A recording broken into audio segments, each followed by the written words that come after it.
the world. Here on the plateau of Giza stands forever the mightiest of human achievements. No traveler, emperor, merchant, or poet has trodden on these sands and not gasped in awe. The curtain of night is about to rise and disclose the stage on which the drama of a civilization took place. Those involved have been present since the dawn of history, pitched stubbornly against sand and wind.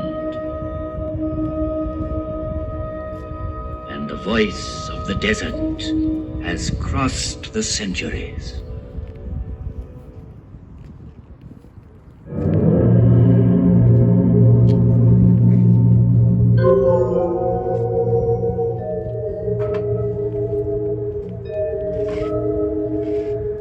With each new dawn, I see the sun god rise on the far bank of the Nile.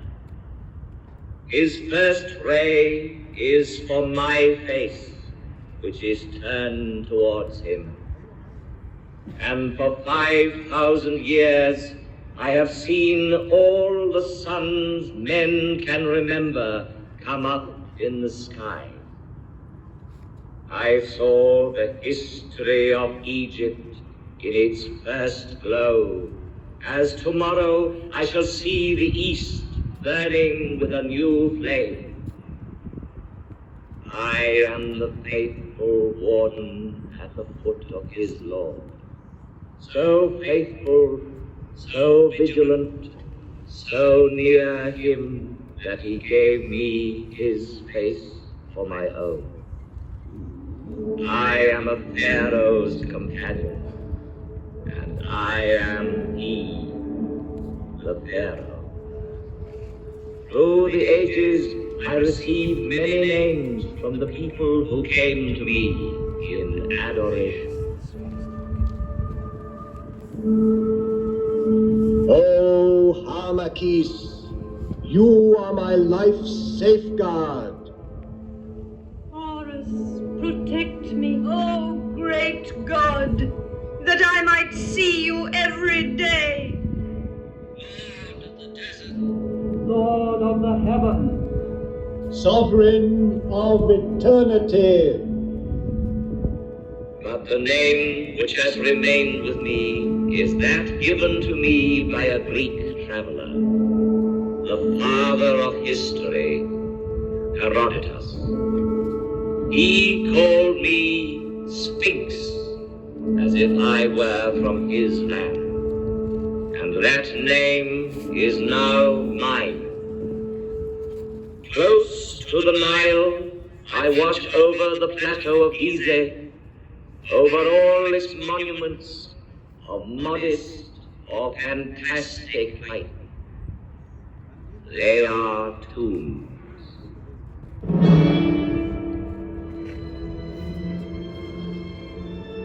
Civilizations are like islands on the ocean of barbarism.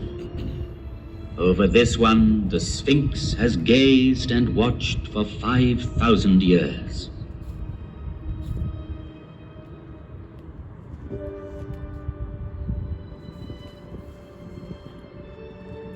At the foot of such mountains of stone, everything becomes minute and insignificant.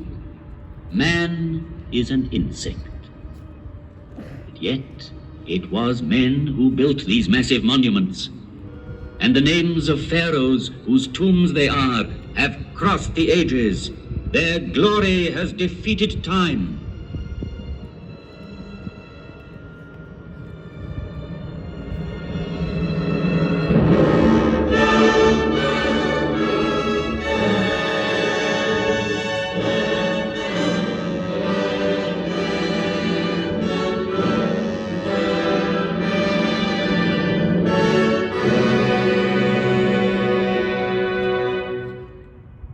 This is the tomb of Giza, pharaoh of the 4th dynasty, 4,500 years ago. Here is the great pyramid which he built to defend himself against death. 455 feet high. He achieved the building of the highest monument then known to man.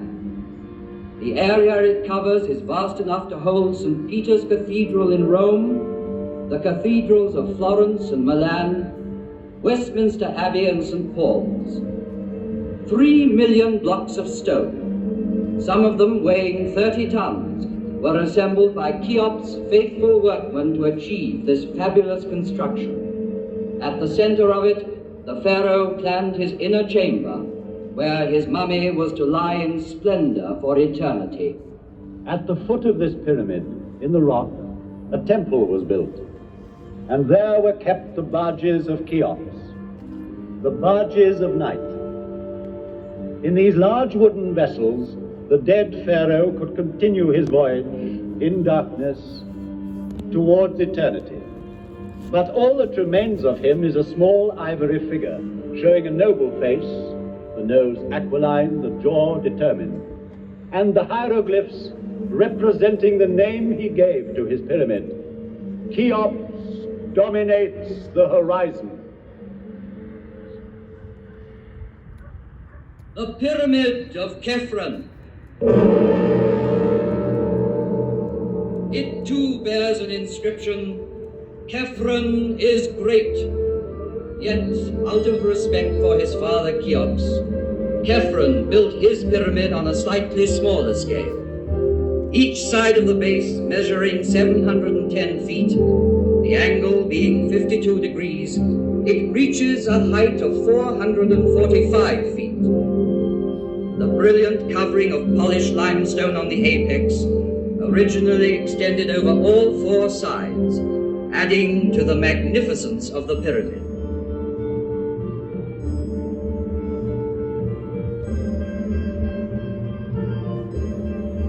The face of Khephren has come down to us sculpted in green diorite streaked with white, a rare stone he brought back from an expedition. Here he is, close to us, in the guise of the Sphinx, carved in rock near his tomb.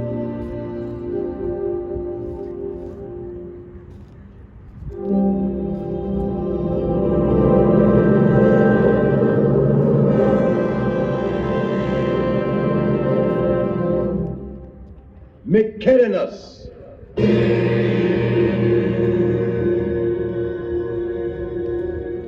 A third monumental tomb was soon to complete this immense funeral site of Giza and make it one of the wonders of the world. Though smaller, the Pyramid of Mykerinus is perhaps the most impressive for being the culminating point of a vast design. Having built it, the workmen climbed down from its granite flanks and, laying down their tools, looked up with wonderment.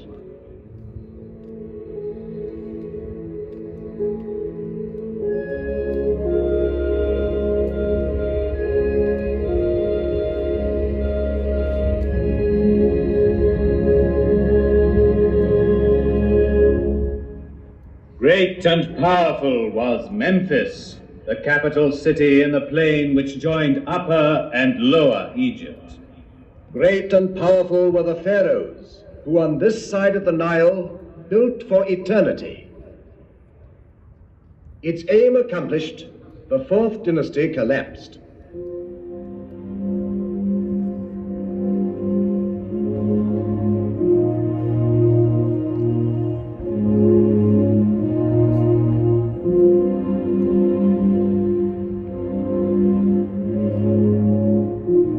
But the pyramids still stand. And the inscription on the one that completed the design claims, "Divine is Mykerinus."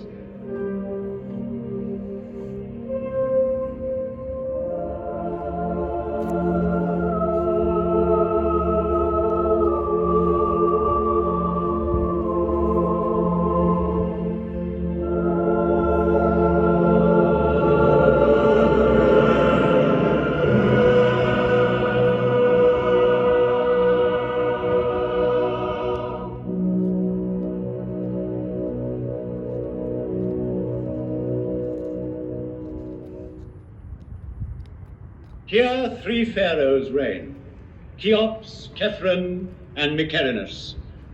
Sarcophagi may be empty, wrappings unwound, yet Cheops, Khephren, and Mykerinus still reign, bearing the double crown of Upper and Lower Egypt.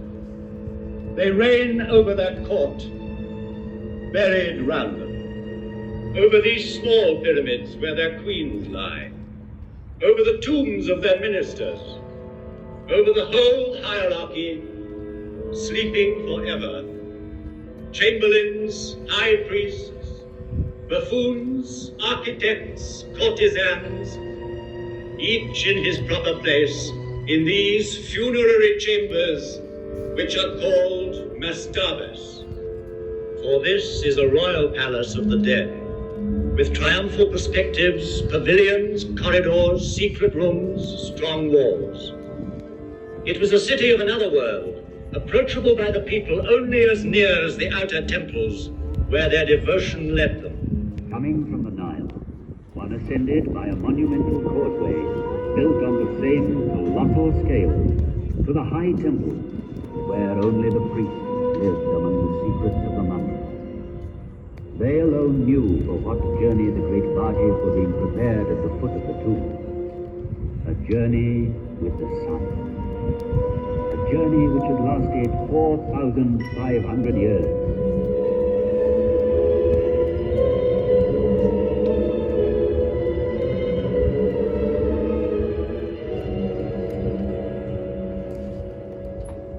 In the maze of this necropolis, let us stand by a tomb like 1,000 others, that of the mother of Cheops, and in it, by the litter marked with golden hieroglyphs, which she had prepared for the eternal journey by her son's side.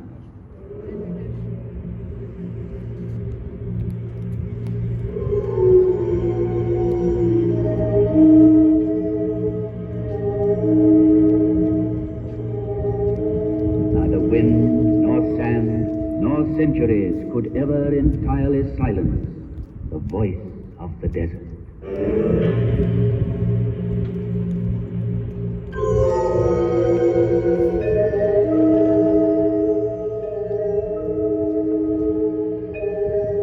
I bear witness to the will of Cheops, my father, to defy time forever. I saw Antony and Cleopatra pass, Alexander, Caesar, and Napoleon paused at my feet. I saw the ambitious dreams of conquerors whirling like dead leaves. As my motto, I chose an Arab saying: the world fears time, but time fears the pyramids.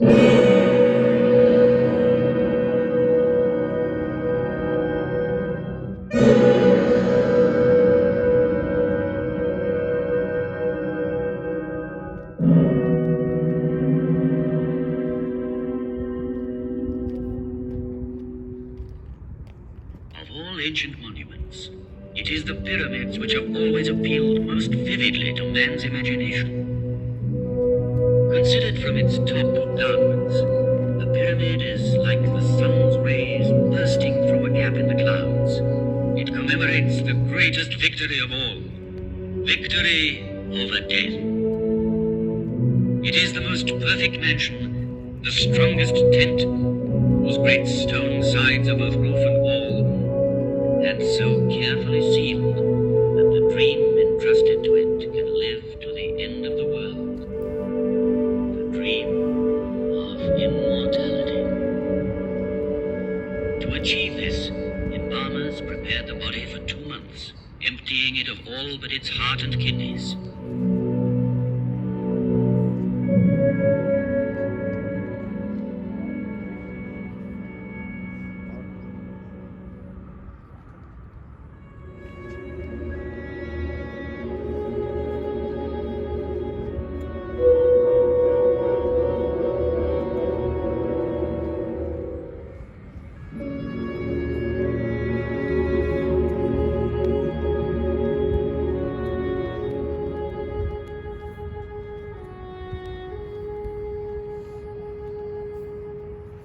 hidden in the secrecy of its tomb, attended by a whole crowd of statues, provided with all that was necessary for the journey.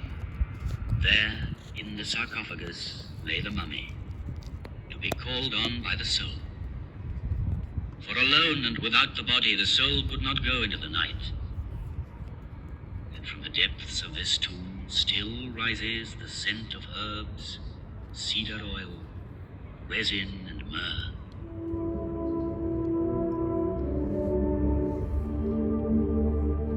But a pyramid is also the perfect combination of simplicity and magnitude, and the interplay of its angles makes the best harmony of shape and volume. It is architecture's purest achievement, because it relies on the straight line alone. Never has the straight line been drawn with more mastery, skill, and strength. Homage must be paid to Imhotep the Learned, who at Saqqara conceived and built the archetype of pyramids. Made up of 6 mastabas, it rose gradually in a broken line of steps. The idea had been born. Calculations had begun. The perfect form was there.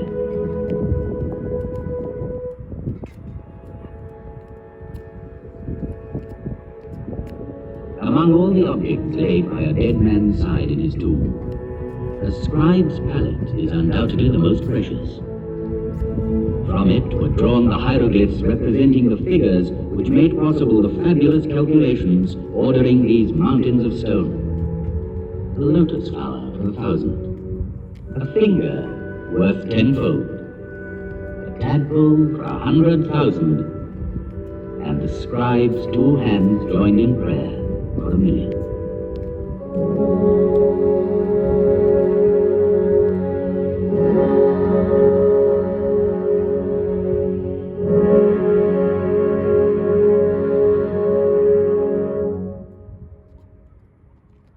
Stone by stone, it was built from earth to heaven.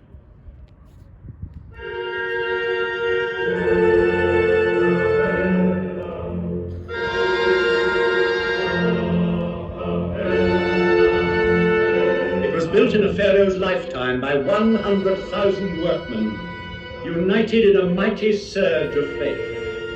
Each stone averaged 2.5 tons in weight. 3 million blocks were hoisted up and laid one upon the other. The finest ones of pure granite were dug up in the quarries of Aswan, whence they came by boat, carried by the flooding of the Nile. The movement of these great waters drove the farmers from their inundated fields to the plateau of Giza, where they joined the army of laborers and built. These stones were hauled singly on earth mounds, banked higher and higher as the edifice grew.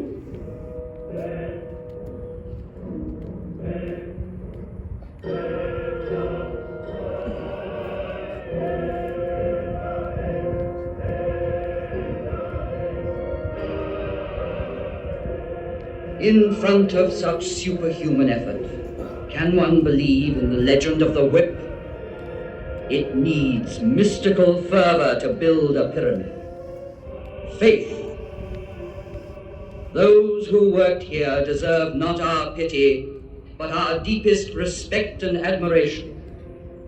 They lived through one of those rare times when man knows with absolute certainty what he has to do and where to go, because he believes. Here man thought that death was vanquished.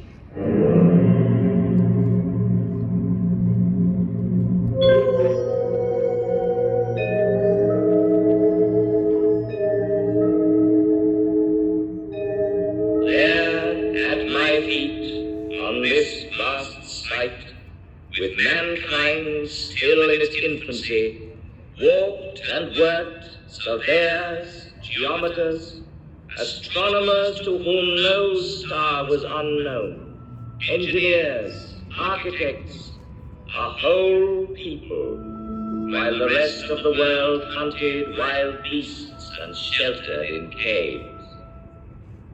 O noble Nile, I salute you, for your waters flow majestically and fostered this sacred enterprise. One day the desert sands invaded the fields, marshes dried up on the river's bank, and so, to save his life, man invented civilization. He had to contend with floods. He designed dams and culverts. He came to love the earth and want it for his grave. But soon he wished to outlive the earth. And it was farmers, helped once more by their beneficent river, who built these monumental houses of the dead. And I, Catherine's faithful companion, saw the progress of dynasties and grave priests, and the light steps of noble ladies whose diaphanous veils seemed to clothe them, yet not to touch them.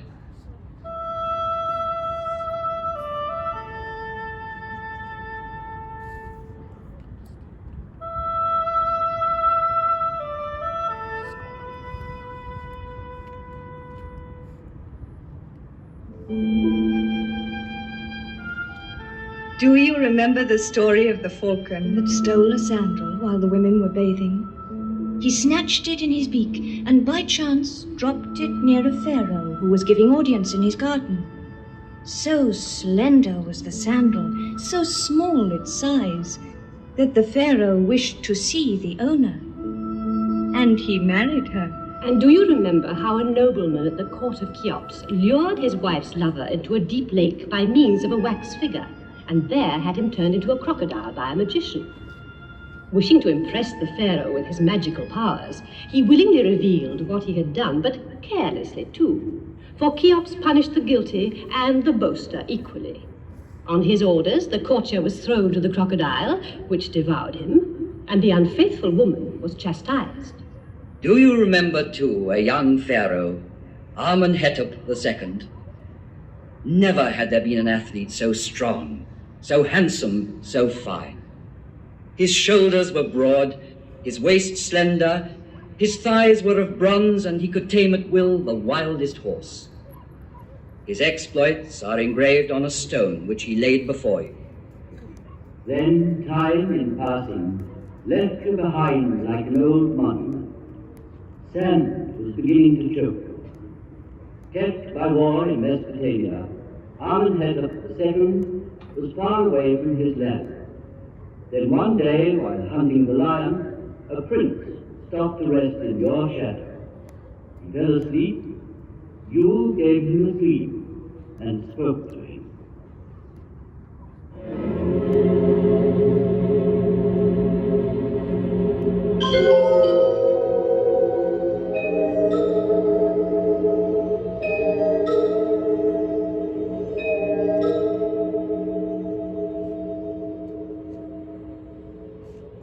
Cast your eyes upon me, my son. Listen to me, and the white crown and the red will be yours. The crown of Upper and of Lower Egypt. Yours will be the land in its breadth and length. Do you see how I am forlorn? How my body is neglected? I, the master of the plateau of Giza. Deliver me from the sands, and you will be king. When he woke up, the young man obeyed, delivered you from the sands, was crowned as King Tutmosis IV, and had engraved between your forelegs the dream you inspired him with. And then there was great rejoicing.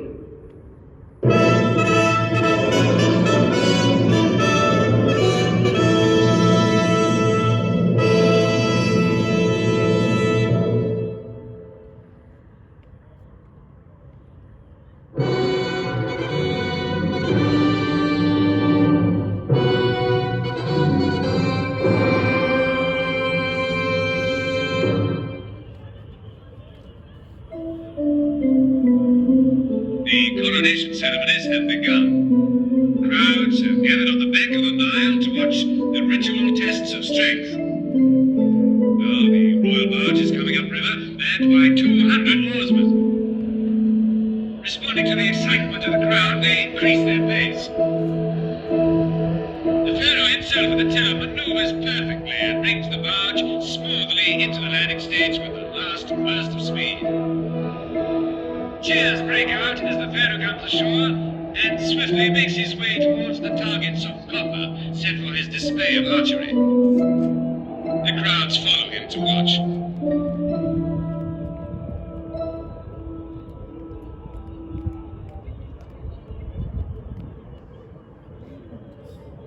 Here, while he waits for his bows to be brought, his eye is caught by the bucking of a half-tamed horse, and he harnesses it to his chariot. There's a gasp in the crowd, but the pharaoh is holding the reins tightly and curbing the horse to his will. He drives it round the dais, then brings it quietly back to its groove. The crowd cheers.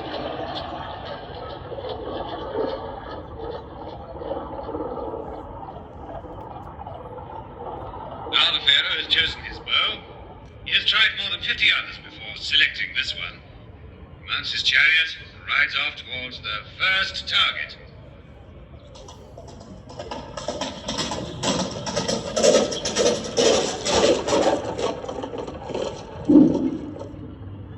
The arrow has gone straight into the center. And again. And now, his last arrow hits the target and goes right through.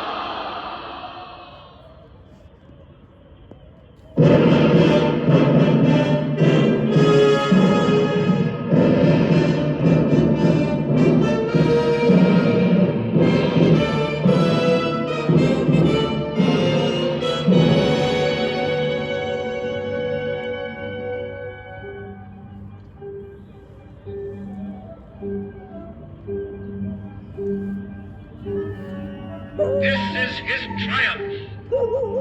Standing up in his chariot, the pharaoh makes for the dais where his throne awaits him. The court, the priests, the people present him with praise, incense, and offerings. He receives the double crown and, mounting his triumphal chariot, goes to worship in the temples of Harmakis, Cheops, and Khephren.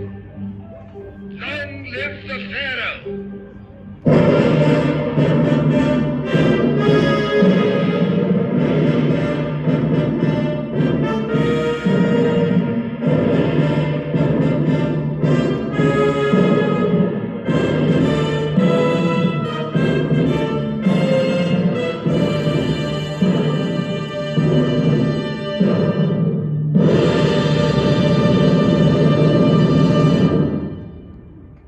A monarch's reign has ended. The pharaoh is dead. And now, from the valley, rises the sad lament of his funeral.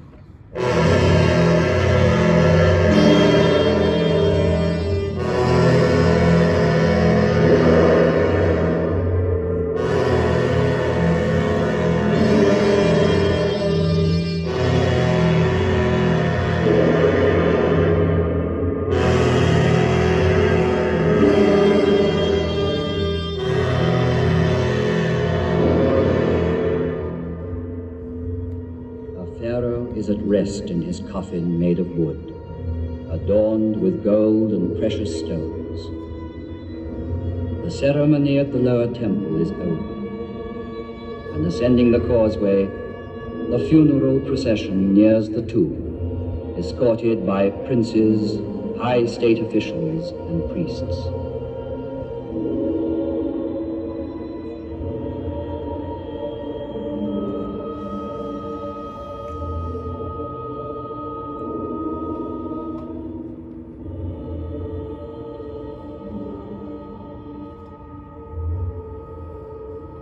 The sarcophagus is ready at the heart of the pyramid, in the funerary chamber. And everything has been prepared for the crossing of the lake, which leads to the gates of the other world.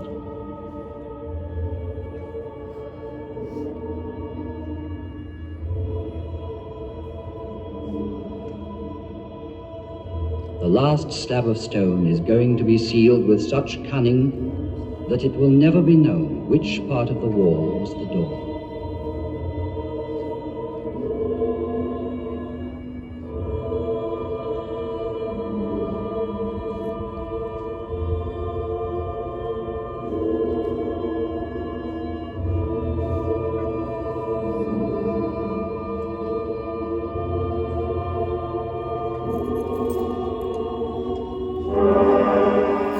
The high priest gives a final farewell. Thou, King, thou leavest us not dead.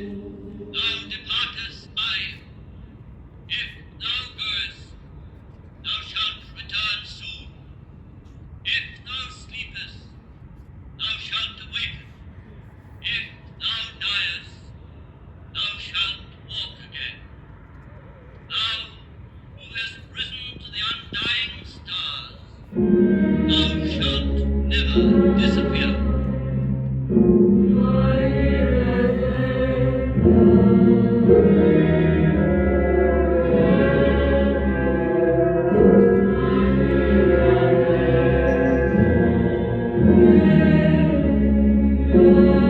Alas, alas, let us lament without rest. O glorious traveler into eternity, thou art now captive.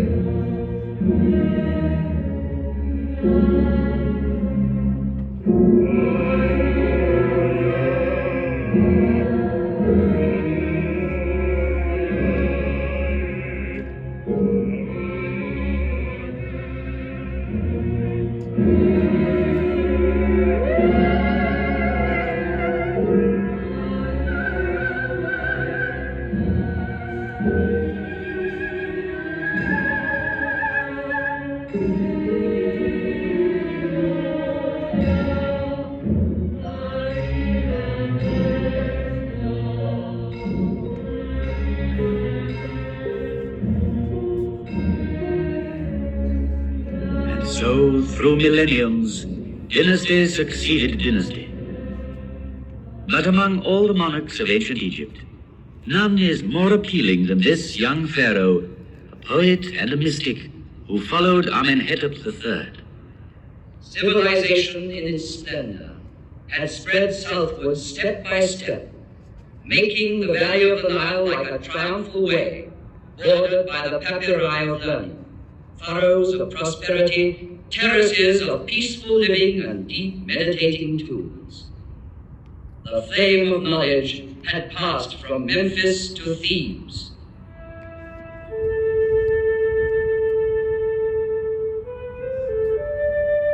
Large, pensive eyes, a weak body and girlish softness, such is the strange youth who has been made all-powerful. He leaves Thebes in order to found his own city. He rejects the god Amon and his priests to worship a god of his own choosing, Aton, who is in heaven.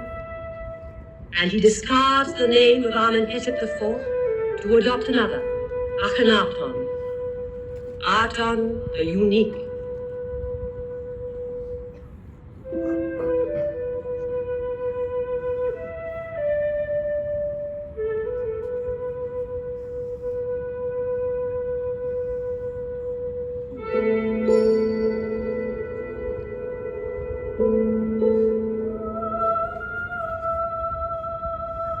With him, the walls surrounding the royal wives fall.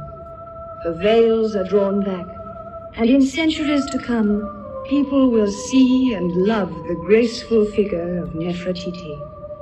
She was by his side in his struggle to establish the new faith. Of this faith, she was like a reflection. Her radiance inspired sculptors.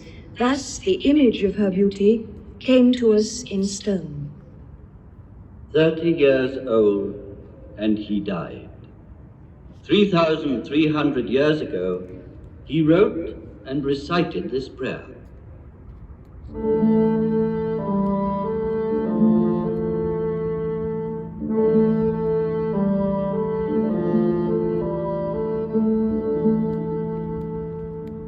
Your dawn, O living Aton, takes my breath. the maker and giver of all things, and men live by your grace. Aton, living and life-giving forever and ever.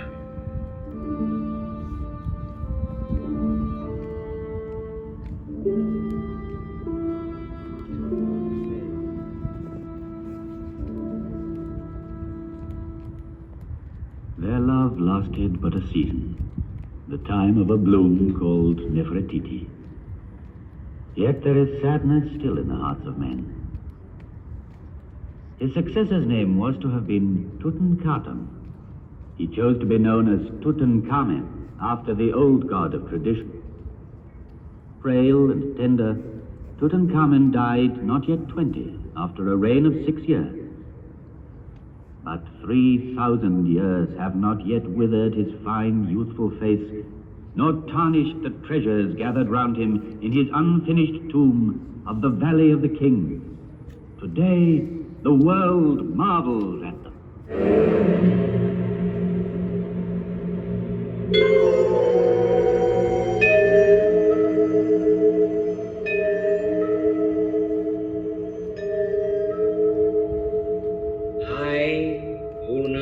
The untouchable stars, know too that the Nile which made Egypt cannot unmake Egypt.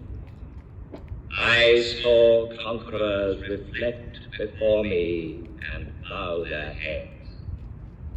I saw Alexander the Great, handsome as a barbarian, thoughtful as a prophet. Here, somewhere in this earth, he rests, awaiting resurrection. I saw Caesar one evening. He feared the sun. Our last queen, Cleopatra, bore him a child, but Caesarion was not a true pharaoh and died before ascending the throne. I saw Napoleon and his burning eyes. Centuries passed over my forehead, yet those great soldiers raised no more than dust. I have known years of despair. An irascible emir of the Middle Ages disliked my smile, thought it pagan and ironical, and so had me disfigured by his artillery. Then children found me ugly.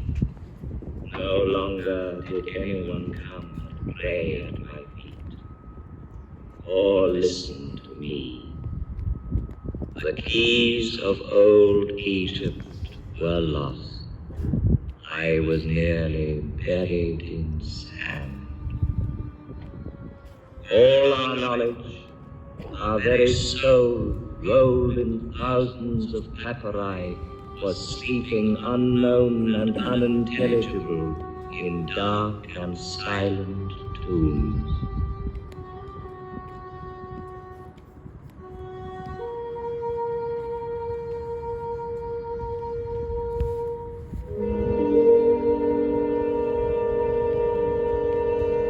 Yet the miracle did happen.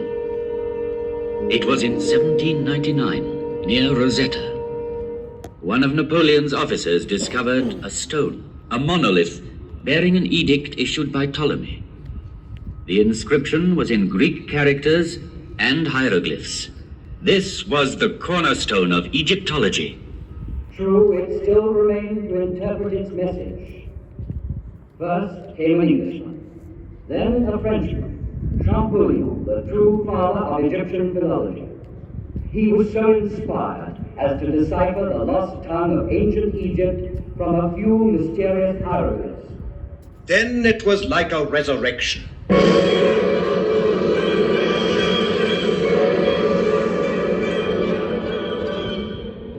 at once, from the funerary chambers to the peaks of the pyramids, hieroglyphs were born to a new life. Herons, lotus flowers, fishes, hares, and drakes, the mysterious characters suddenly woke up, fluttered and sang like creatures of the fields as the sun rises.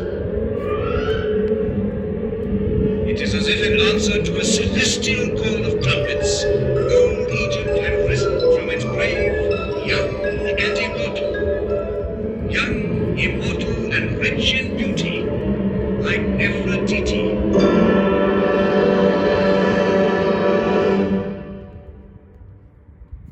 Unearthed from their deep silence, the papyri rustled with 100 voices. They had bloomed on the bank of the Nile. They had crossed through time. And then, 5,000 years later, they unfolded the dramatic story of a civilization. From their leaves even rises the voice of the first schoolboys who struggled to write. They were weary and feared the cane. Master, because you beat me, I have learnt my lesson. Child, no matter how great and deep our knowledge, offer your constant thanks to God. He will grant you his grace always. And learned men from the whole world in quest of this civilization stronger than sand and death were enthralled when, in maxims and proverbs, they found a wisdom as ancient as the pyramids, as eternally young. In the depths of the tombs, they heard voices rising again after thousands of years.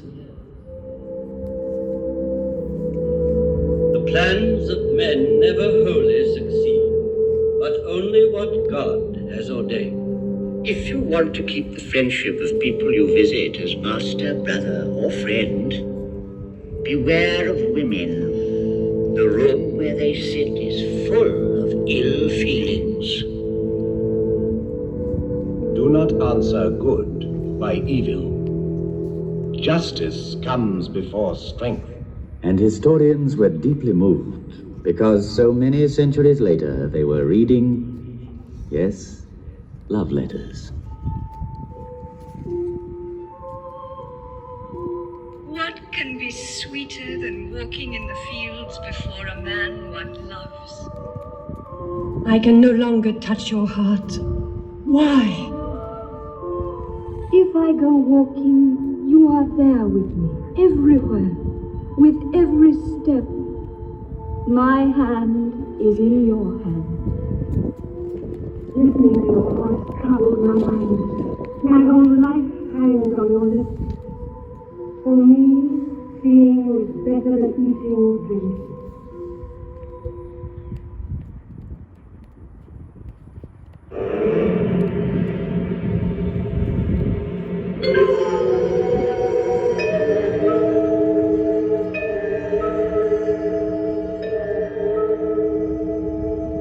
Such was my message from the depth of the ages. Girls' voices, the voice of wise men, of children, the voices of ancient Egypt.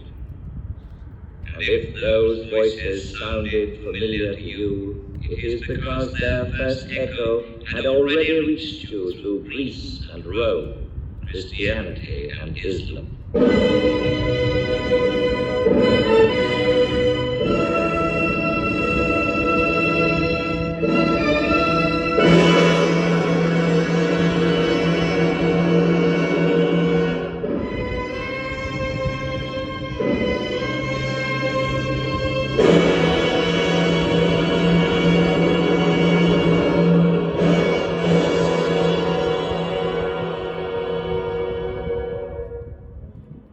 Tomorrow, once more, the rising sun will give me his first caress. Thousands of other suns shall rise again, and man's oldest achievement will remain the highest, the purest. The Nile be praised, for it is the father of all our harvests, all our knowledge, all our architecture, all our strength. The Nile be praised. From its banks came one of the 7 wonders of the world. The Nile be praised, for it bears tomorrow's prosperity and happiness. The Nile, river of birth, from Aswan to the Delta. The Nile, which is not a grave, but a cradle.